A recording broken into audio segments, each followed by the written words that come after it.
There may be many areas of your life where you need help living wisely.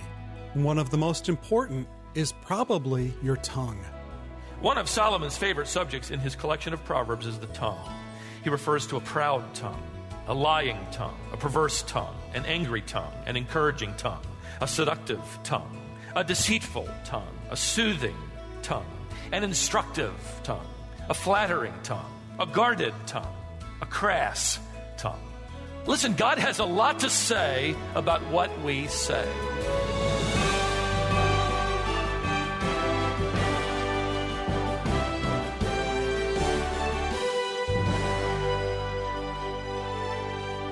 One of the reasons why King Solomon talked about the tongue so often in the book of Proverbs is because of how hard it is to control. We all want to live wisely, but one area that's very difficult is our words. Have you ever been hurt by someone's words? Let me turn that around. When's the last time you said something you regretted? Words are powerful. Words can bring life, and words can destroy. And that's our theme today, here on Wisdom for the Heart. Stephen Davey is continuing through his series from Proverbs called The Quest for Hidden Treasure. Today's lesson is called The Word on Words. Let's rejoin Stephen right now. One of the better known jingles in the world of communications today is, I heard it through the what? The grapevine. Which is odd because if you place the end of a grapevine up to your ear, you wouldn't hear anything, right? Well, in order to understand that lyric, you got to go back in American history when the abolition of slavery was beginning to pick up momentum. A time when groups of runaway slaves from the South were making their way north along the Underground Railroad, which was simply a reference to safe houses along the way that would hide the runaway slaves and feed them and care for them and help them on to the next safe location, where travel back to the time when Cincinnati was a key location where runaway slaves would slip across the Ohio River in their flight to freedom. One of the ways sympathetic people communicated with these slaves along the Underground Railroad was through the use of laundry, strategically hung outdoors on the line. One selection of clothing would communicate that it was unsafe to travel in that area, to stay hidden. Another selection of clothing meant that it was now safe to move through the area, even identifying safe houses where food and rest could be found. Since rope was expensive, grapevines were often substituted, and this primitive system of communication actually became known as the grapevine telegraph. Eventually the word telegraph was dropped and people simply referred to the grapevine. We use the word grapevine today, though, don't we? We use it to refer to hearing the latest news, the newest bit of gossip, the latest tale. Solomon wrote to those who will join him in this quest for wisdom, which is this hidden treasure of insight and discernment and maturity and grace. He writes, life and death are in the power of the tongue. Not the hand, not the knife, or the sword, but the tongue. People today are not emancipated by the grapevine. They are often imprisoned instead. Now, I have read that the average person has 700 opportunities to speak every day. The average person will speak some 12,000 sentences. Husbands, perhaps that's why when you come home, you find your wife wanting to talk. You've been talking to clients all day, and she still has 10,000 sentences that are unused. And she spent all day chasing around a 1-year-old around the house, and none of her sentences were complete, so they didn't count. The truth remains, we speak about 50,000 words a day. Imagine that, 50,000 words. That's the size of a small book. I wonder how much of what we say would be worth writing down, or even further, worth reading. No wonder one of the most significant subjects to study in our quest for hidden treasure is the subject of our speech. One of Solomon's favorite subjects in his collection of Proverbs is the tongue. He refers to a proud tongue, a lying tongue, a perverse tongue, an angry tongue, an encouraging tongue, a crafty tongue, a seductive tongue, a deceitful tongue, a soothing tongue, an instructive tongue, a flattering tongue, a guarded tongue, a quiet tongue, a crass tongue. Listen, God has a lot to say about what we say. For the sake of tackling such an expansive subject, I want to divide our study today into two sections. The first is positive, the second is negative. The first has to do with how our words can help. The second, how our words can hurt. First, how words can help. Let me give you the principle first. For starters, Solomon informs us, number one, that our words can provide good counsel.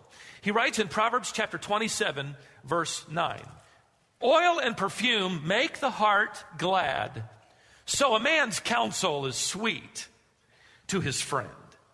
In other words, the counsel of a companion is unparalleled in the life of someone. That's why we're to guard who we allow to counsel us. A godly friend, a teammate, a spouse, a coworker, a fellow student can impact you tremendously through their words. It can affect you. Paul wrote to the Colossians, "Let the word of Christ richly dwell within you, and with all wisdom, teaching and admonishing one another." How? With psalms and hymns and spiritual songs, singing with thankfulness in your hearts to God. Colossians 3:16. We literally reiterate through the lyrics the truths that will help one another, and we speak them as we're around one another today. Teaching, admonishing. So the question should be asked then, did that conversation that I just had, did it leave them more thankful to God, which was Paul's intention, or less thankful? One author made the interesting comment that our daily conversations are actually mutual counseling sessions, whereby we exchange the reassurances and advice that helps us deal with the routine challenges of life. It's a great way for the believer to view his conversations as a mutual counseling session for the betterment of both parties. Not only do words counsel, they can also confront.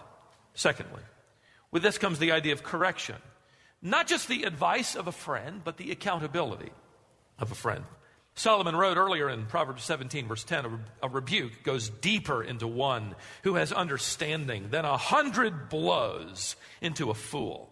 In other words, you challenge a wise believer that what they are doing or saying or how they are living is missing the mark of holy living or quiet surrender in some way or another, and they will deeply consider your words. Your confrontation will get their attention for the good. In fact, we use the expression to this day, a word to the wise is what?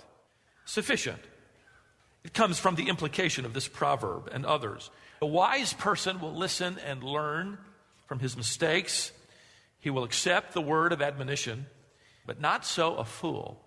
Solomon writes in this text, even if he is beaten black and blue with 100 strokes of the rod, he will go right back to his activity and his folly. Thirdly, your words can counsel and confront, but they can also comfort. Solomon writes in Proverbs 25, verse 11, the Bible says, like apples of gold in settings of silver is a word spoken in right circumstances. And I would agree with Charles Bridges, who wrote in the mid-1800s, he says that, and I would agree, this is literal fruit. Golden apples served on silver trays, good words, and the right timing. And how refreshing then are those words? They're like ripe fruit. They are served in the finest way possible. They satisfy both hunger and thirst at the same time. They are entirely nourishing. Number 4, words not only counsel and confront and comfort, but they also, along the same line, cheer.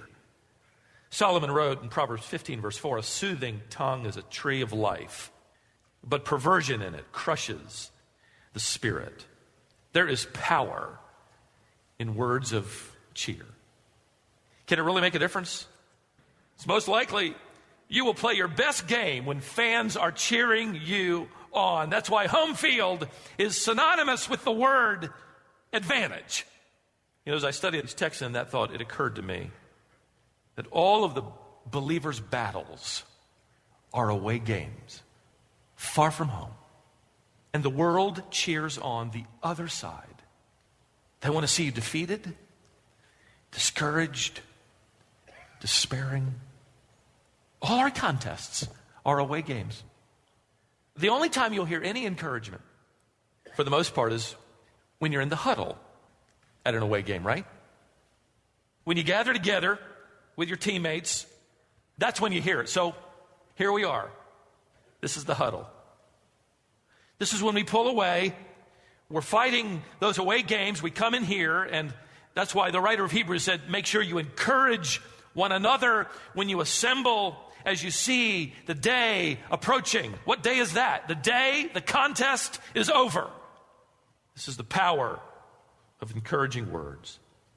One author wrote about entering what was called a half Ironman triathlon. He was a pastor who just wanted to have this accomplishment in his bag. He writes, after the 1.2-mile swim and the 56-mile bike ride, I hardly had energy left for the 13.1-mile run. Neither did the fellow jogging next to me. I asked him how he was doing and soon regretted it. He said, man, this stinks. This race is the dumbest decision I've ever made in my life. I knew if I listened too long, I'd start agreeing with him. So I sped up. I eventually caught up with a grandmother, 66 years of age. Her tone was just the opposite. She said to me, wow, it's hot, but at least it's not raining. And don't forget to hydrate. You'll finish the race. She encouraged me. I ran next to her until I couldn't keep up any longer. I wonder which runner represents me, which runner represents you, as we jog alongside one another in this contest. It's reflected in our words. Your words counsel, confront, comfort, cheer. Finally, number 5, they construct. Paul wrote to the Thessalonians, if I can go outside Proverbs for just a moment or two.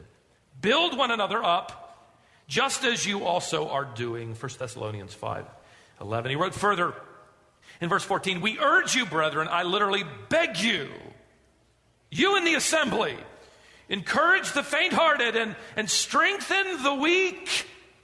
Teach, strengthen, build up. Solomon put it this way, the lips of the righteous feed many. Your words feed many. Proverbs 10:21. In chapter 15, verse 7, he writes, the lips of the wise spread knowledge. This is the edifying, the building, the strengthening effects of words provided by the wise that construct and counsel and confront and comfort and cheer. What are you hanging out on the grapevine? Does it lead to safety or sorrow? Words can help, but words can also hinder. Solomon provides insight into several ways that words can hurt. Number 1, first, words can deceive. One of my commentary friends pointed up what he called the primeval sins. That is, these are the sins that we see evidenced in Satan's nature early on. Pride, and that he coveted the throne of God, Isaiah 14:12-17, and lying. In fact, his first recorded words in human history was a lie, right? To Eve, if you eat this, you will be as wise as God. That was a lie.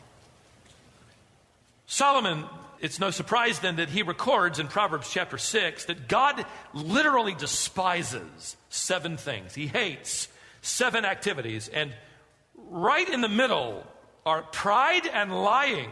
What we do with our words. We evidence pride in our behavior, certainly the way we talk, and we evidence lying in the way we speak. And no wonder Solomon had then quite a short prayer list. He comes to the end of his collection in chapter 30, verse 7, and he says, here's all I've got on my prayer list. 2 things. 2 things I have asked of you, Lord. Do not refuse me before I die. Here it is. Keep deception and lies far from me. What he's actually praying here is that he will be kept from the influence of Satan, as well as a prayer that he will not imitate the great deceiver. Secondly, words can not only deceive, they can destroy. You remember that child's chant? Sticks and stones may break my bones, but what? Words will never hurt me. That's not true either, is it?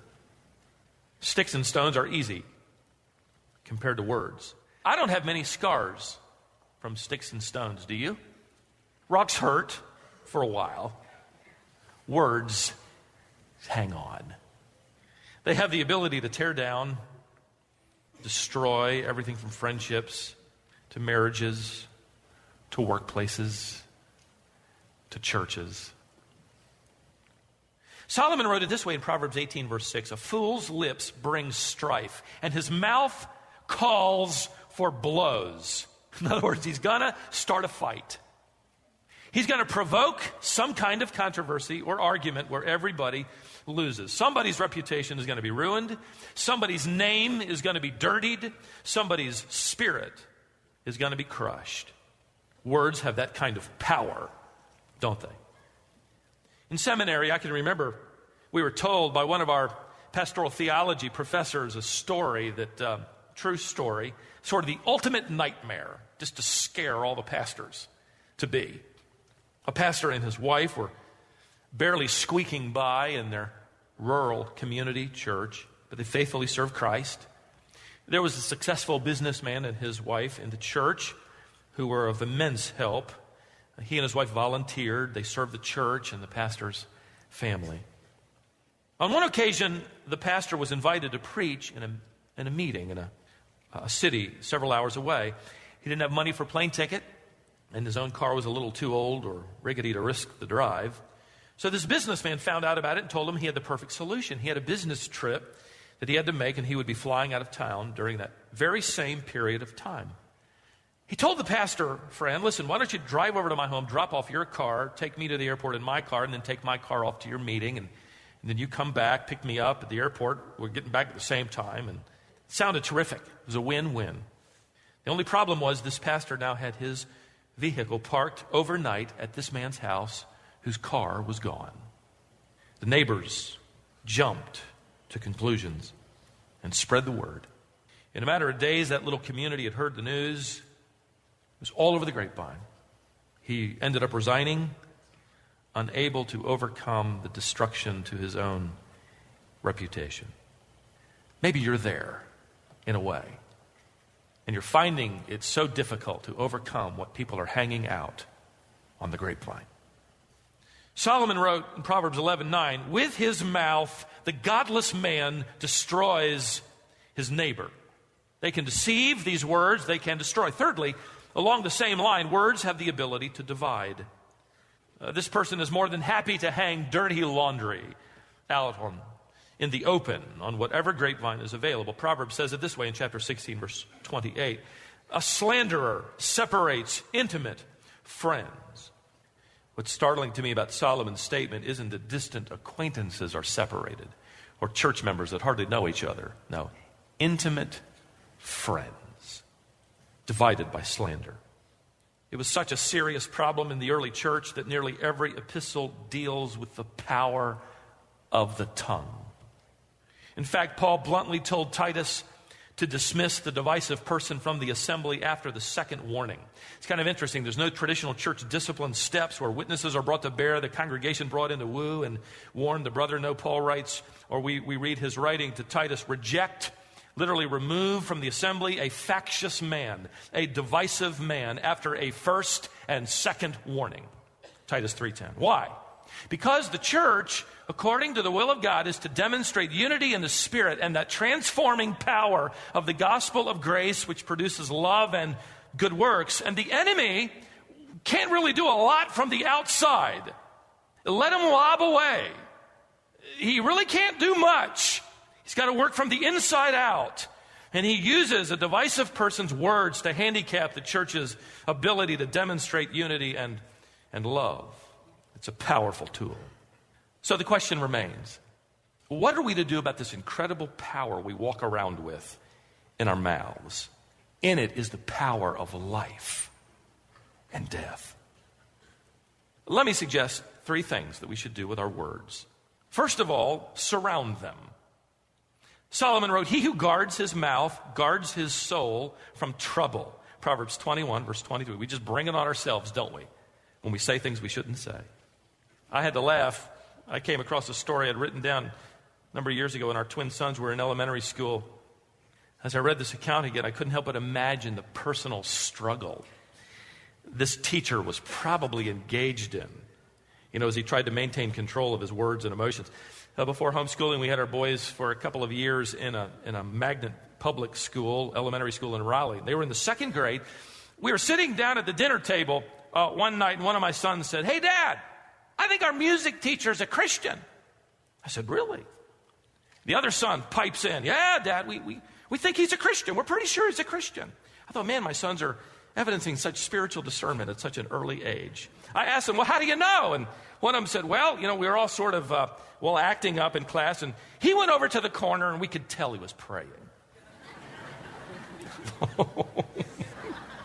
He probably was. And here's what he might have been praying. "Set a guard, O Lord, over my mouth. Keep watch over the door of my lips. Surround my words, Lord. Post a guard at the doorway of my lips." In other words, don't let anything out without divine clearance. We're going to fail every day, but that's our mission. Set a guard. Secondly, at every possible chance, not only surround your words, but silence them. Solomon records, "He who restrains his lips is wise." In the search for hidden treasure, the people who are finding it, wisdom, are people who restrain their lips, which is very difficult. My father's generation was known for restraint. This generation is known for expression. Abraham Lincoln once wrote it this way, "I have often regretted my speech, never my silence." I memorized a few months ago a little saying to roll around in my heart and mind. I shared it with our staff at chapel here at the church. It goes like this: "My silence might be misinterpreted. It can never be misquoted." You're going to have to avoid certain conversations because it's really going to just be about stuff that won't help. It will only hurt. Maybe you need to gather up all your sources and just delete them.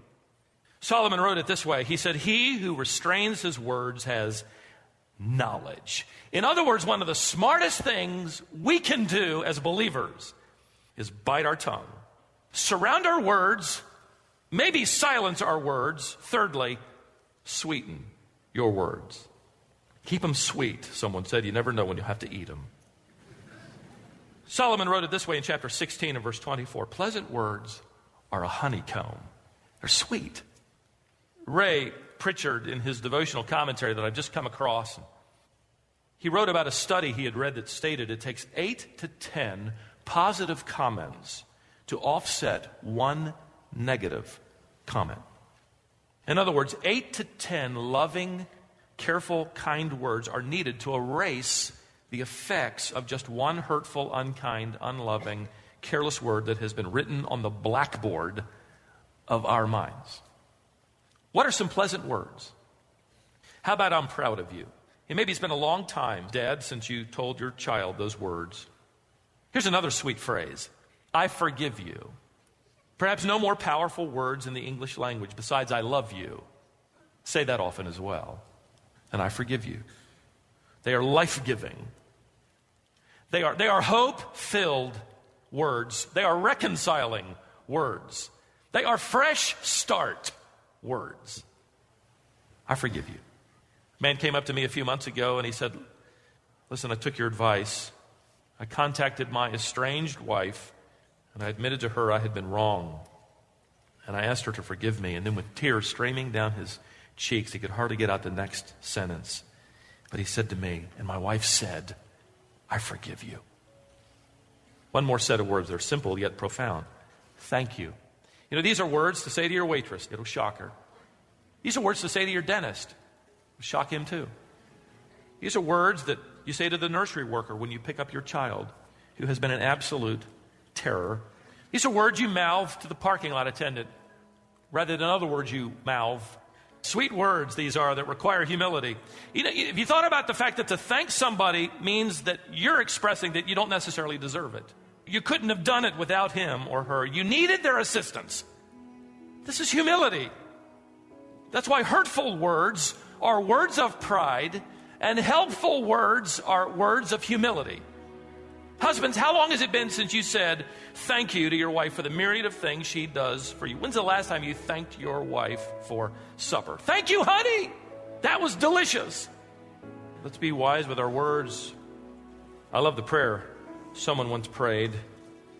Lord, fill my mouth with worthwhile stuff and nudge me when I've said enough. With our words we can counsel and confront and comfort and cheer and construct. With our words we can deceive and destroy and divide. This is the daily surrender to the Spirit of God to surround our words, perhaps to silence our words, and if we must speak, to sweeten our words.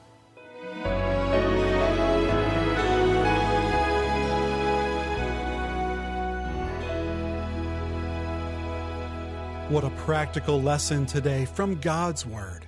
We've all experienced the power of words. We've seen in our own lives how words can build us up and words can tear us down. The practical reminder today is that we use our words in ways that seek to edify others and bring honor to God. You're listening to Wisdom for the Heart with Stephen Davey. Stephen is the pastor of Colonial Baptist Church in Cary, North Carolina, and our daily Bible teacher here on this program. The lesson you heard today is available on our website and on our smartphone app. If you missed part of it, you can go back and get caught up on what you missed. Or it might be that you want to listen to this lesson again. Maybe the next time you have a problem controlling your tongue. Maybe you have children or a friend or another loved one who could benefit from this teaching. If so, go to wisdomonline.org and you'll find this lesson posted there. Then you can share it with others who could benefit. We were encouraged recently when we received this note from Shelley in Cat, Texas. Pastor Davey, thank you for the effort and prayer you put into your teaching. The Lord is using you and your ministry in many ways. The words of the Bible truly come alive and speak directly to where I find myself. The Lord speaks through you, and I praise Him for using you to reach and teach me more about Him. Please send me your newsletter. Thank you. Well, thank you for sending that note. We do have a magazine called Heart to Heart, and we'd be happy to send it to you if you're not already receiving it. Call us at 866-48-BIBLE or email your complete name and mailing address to heartbeat@wisdomonline.org. Thanks for listening today. Join us tomorrow right here on Wisdom for the Heart.